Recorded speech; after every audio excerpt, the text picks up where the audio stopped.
Hi అండి, అందరికీ నమస్కారం. నేను నా సింపుల్ వంటలకి స్వాగతం. ముందుగా అందరికీ శ్రావణ శుక్రవార శుభాకాంక్షలు. నేను అమ్మవారికి ప్రసాదంగా జొన్నలతో పాయసం తయారు చేశానండి. అది ఎలా తయారు చేశానో చూపిస్తాను. జొన్నలు ముందుగా 6-7 గంటలు నానపెట్టి అవి నానిన తర్వాత నీరంతా తీసేసి ఇలా క్లాత్లో వేసి ఆరపెట్టుకోవాలి. ఆరిన తర్వాత అవి మిక్సీకి వేసి మెత్తటి పేస్ట్ లాగా తయారు చేసుకోవాలి. తర్వాత ఒక కడాయి పెట్టుకొని దాంట్లో ఒక స్పూన్ నెయ్యి వేసి, ఆవు నెయ్యి అండి, డ్రై ఫ్రూట్స్ అంటే మన జీడిపప్పు, బాదము, కిస్మిస్ వేయించి తీసి పెట్టి దాంట్లో మనం రుబ్బిన జొన్న పిండి పేస్ట్ ఉంది కదా, మెత్తటి పేస్ట్ అది వేసి ఉడికించాలండి. మామూలుగా మనం పాయసం అంటే పాలల్లో ఉడికిస్తామండి, కానీ ఇవి పాలల్లో జొన్న పిండి ఉడకదు. అందుకని ముందుగా కొద్దిగా నీళ్లు పోసి ఉడికించండి. అంటే మనం జారు కడిగి నీళ్ళు చాలండి. అవి పోసి మూత పెట్టి ఉడికిస్తే త్వరగా ఒక 5 నిమిషాల్లో ఉడికిపోతుంది. మనం జొన్నపిండి ఎంత తీసుకున్నామో దానికి సేమ్ క్వాంటిటీ బెల్లం కానీ చక్కెర కానీ మీ ఇష్టం ఏదైనా తీసుకొని వేసి ఉడికించండి. అది రెండు కొద్దిగా బాగా దగ్గర పడిన తర్వాత ఒక కప్పు పాలు పోసి మూత పెట్టి ఉడికించండి. త్వరగా ఉడికిపోతుందండి ఇది. దీంట్లో 2 యాలకుల పొడి వేసి కలిపాను.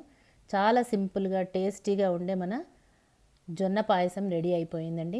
అమ్మవారికి నైవేద్యానికి తీసుకున్నాను. ఒక కప్లోకి తీసుకొని పైనుంచి డ్రై ఫ్రూట్స్ వేసేసి చల్లారిన తర్వాత నైవేద్యం పెట్టేశాను. ఈరోజు శనివారం కదా, వెంకటేశ్వర స్వామికి నేను పిండి దీపారాధన చేశానండి. చలిమిడి తయారు చేసి దాంతో పిండి దీపారాధన ఎలా తయారు చేస్తారో చూస్తాం. సేమ్ అలాగే జొన్నలాగానే బియ్యం కూడా 6 గంటలు నానపెట్టేసి బాగా నానిన తర్వాత గుడ్డ మీద వేసి ఆరబెట్టేసుకున్నాను. నేను కొద్దిగా ఎక్కువ క్వాంటిటీనే చేసేసుకుంటానండి, ఎందుకంటే 4 వారాలకి చేసుకుంటాను.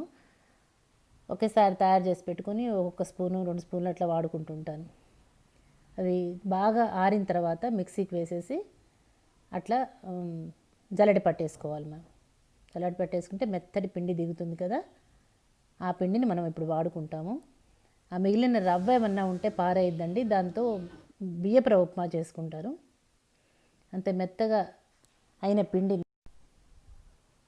మీకు ఎంత క్వాంటిటీ కావాలో అంత క్వాంటిటీ తీసుకోండి. ఇక్కడ నేను 2 స్పూన్లు మాత్రమే తీసుకున్నాను. 2 స్పూన్లకి 2 స్పూన్ల బెల్లం, ఆర్గానిక్ జాగరీ. మీరు తెల్లగా ఉండాలంటే చక్కెర వాడుకోండి, అది మీ ఇష్టం. చక్కెర మిక్సీకి వేసి పెట్టుకోవచ్చు. కలిపేసేసి దాంట్లో కొద్దిగా యాలకుల పొడి కూడా వేసి కాచిన నెయ్యి, ఆవు నెయ్యి అండి, నేను ఇక్కడ ఆవు నెయ్యే తీసుకున్నాను, వేసి బాగా కొద్దిగా ముద్దగా కలిపి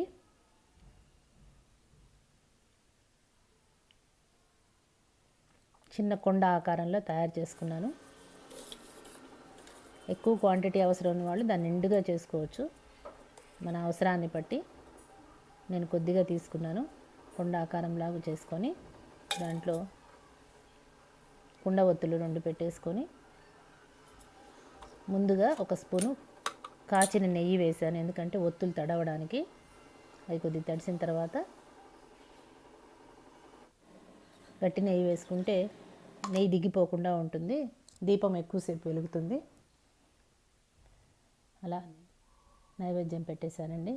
మీరు కూడా అందరూ ట్రై చేసి నా కమెంట్ బాక్స్లో కమెంట్ చేయండి. Please like, share, subscribe. Thank you.